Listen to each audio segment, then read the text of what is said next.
اتنا پیارا منظرنامہ ہے. یہاں سے میں آپ کو ایک پیغام دینا چاہتی ہوں، خاص طور پر پیرنٹس جو بچوں کی اسکولنگ کی فکر تو بہت کرتے ہیں اور اس پر خرچ بھی کرتے ہیں، مگر دینی تعلیم، خاص طور پر قرآن پڑھانا اور سمجھانا، اس کا خیال نہیں کرتے.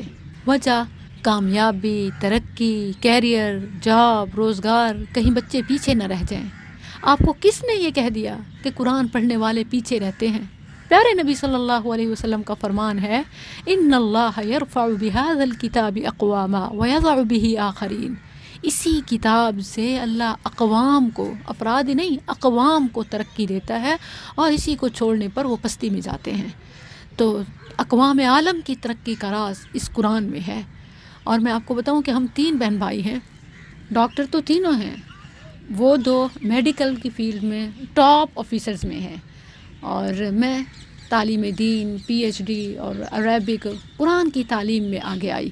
عمل کی راہ میں، خدمت خلق میں یقیناً وہ آگے ہوں گے، لیکن اس کلام اللہ کی نسبت کی وجہ سے، اس کی تعلیم کی وجہ سے آج اللہ رب العزت نے حرمین شریفین میں والدین کی پہچان اس کلام اللہ کی برکت سے میرے ساتھ بنا دی. امی جان ابو جان عمرہ کے لیے گئے ہوئے ہیں.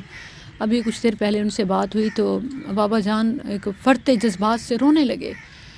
تو میں نے پوچھا آپ کیوں رو رہے ہیں؟ تو ہم بات کر رہے ہیں، اکیلی تو یہاں میں ہوں اور میں آپ کو مس کر رہی ہوں. تو کہنے لگے کہ مصباح آج تم میری پہچان بن گئی ہو.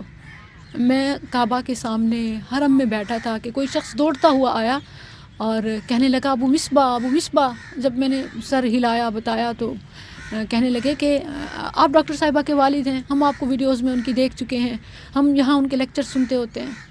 تو بابا جان بہت دعائیں دینے لگے. یہ سب تعلیم قرآن کی وجہ سے ہے.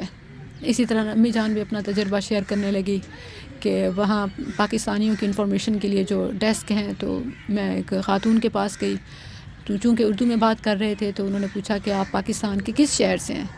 امی جان نے بتایا کہ ملتان سے. تو فوراً انہوں نے میرا نام لیا اور کہنے لگے کہ کیا آپ انہیں جانتی ہیں، ان سے کبھی مل چکی ہیں، وہ بھی ملتان کی ہیں. تو جب امی جان نے انہیں بتایا کہ میں ان کی والدہ ہوں، تو جو انہوں نے محبت اور ضیافت کی، وہ سبحان اللہ، وہ صرف اس کلام کی برکت سے ہے.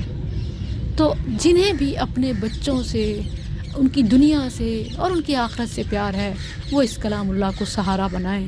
اسی کے ذریعے سے اللہ رزق بھی دیتا ہے، اسی کے ذریعے سے اللہ پہچان بھی دیتا ہے، کامیابی بھی دیتا ہے، برکت بھی دیتا ہے. کیا ہے جو اس کلام سے جڑنے والوں کو نہیں ملتا؟